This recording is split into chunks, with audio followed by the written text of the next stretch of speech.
रात के लगभग 2 बजे थे।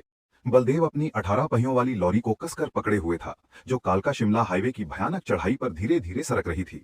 दिसंबर की सर्दी जान ले रही थी और घना कोहरा ऐसा था जैसे किसी ने सड़क पर दूध उड़ेल दिया हो। बलदेव ने अपना गर्म मफलर कस लिया।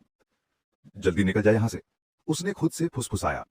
वह लगभग आधे घंटे पहले अंधेरी मोड़ पार कर चुका था, वह जगह जिसके बारे में कहा जाता है कि वहां रात में कभी कभी रोशनी जलती दिखती है, पर असल में कोई नहीं होता।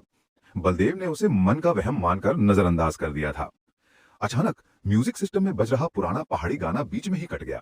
एक तेज कर्कश क्रैकल हुआ और फिर सब शांत। बलदेव ने एक पल के लिए घबरा कर सिस्टम को ठोका, पर कोई फायदा नहीं। ठीक उसी पल उसने रियर व्यू मिरर में देखा। एक पतला छाया जैसा आकार लॉरी के पीछे बाईं ओर कीचड़ में खड़ा था। न हिल रहा था न चल रहा था, बस खड़ा था। बलदेव की सांस अटक गई। उसने अपनी आंखें मली और फिर से देखा। खत्म, कुछ नहीं था, बस घना कोहरा और देवदार के पेड़ों की काली परछाइयां। थकान है, नींद। बलदेव ने खुद को समझाते हुए एक्सीलरेटर पर पैर रखा। गाड़ी फिर से धीमी गति पकड़ने लगी और जैसे ही वह एक तीखे हेयरपिन मोड़ पर पहुंचा तो उसे अपनी बाईं ओर से एक जोरदार खुरचने की आवाज सुनाई दी, जैसे किसी ने नुकीले नाखूनों से लॉरी की साइड बॉडी पर जोर से घिसा हो। चर चर। आवाज इतनी नजदीक थी कि बलदेव को लगा जैसे वो चीज अब उसके दरवाजे से चिपकी हुई है। उसका दिल धक धक करने लगा। उसने ब्रेक लगाया, पर उसने घूमने की हिम्मत नहीं की। कौन है? उसकी आवाज गले में ही दब गई। आवाज तुरंत बंद हो गई। पूरी घाटी में सन्नाटा छा गया, इतना गहरा कि बलदेव के अपने कानों में अपनी धड़कन सुनाई देने लगी। उसने धीरे से अपने हाथ को खिड़की के हैंडल तक बढ़ाया। तभी लॉरी के विंडशील्ड पर, उस घने कोहरे के पार, एक आकृति दिखाई दी। एक औरत सफेद साड़ी में, जो सड़क के बीचों बीच उसकी तरफ पीठ करके खड़ी थी। उसके लंबे खुले बाल कमर तक लटक रहे थे।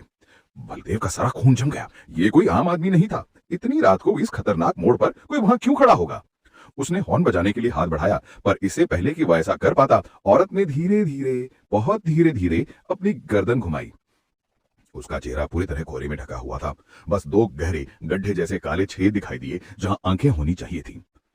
और तब बलदेव ने देखा कि वह औरत जमीन पर खड़ी नहीं थी, वो हवा में सड़क से ठीक 1 इंच ऊपर तैर रही थी। डर के मारे बलदेव चिल्लाना शुरू कर दिया और उसने बिना देखे एक्सीलरेटर को पूरी ताकत से दबा दिया। टायर जोर से फिसले, लॉरी ने चीखते हुए मुड़ खटा। जब उसने अगली बार पीछे मुड़कर देखा तो रियर व्यू मिरर में कुछ नहीं था सिवाय एक अंतिम ठंडी आवाज के, जो उसके कानों में गूंज रही थी, हवा के शोर को चीरती हुई।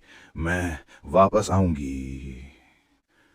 बलदेव ने बिना रुके गाड़ी चलाई और सूरज की पहली किरण पड़ने तक वो शिमला पहुंच चुका था। उस रात की कहानी उसने फिर कभी किसी को नहीं सुनाई, पर हर बार जब वो अपनी लॉरी धोता था तो दरवाजे पर, ठीक ड्राइवर की खिड़की के नीचे, एक लंबी गहरी इंसानी नाखून जैसी खरोच का निशान हमेशा मौजूद रहता था।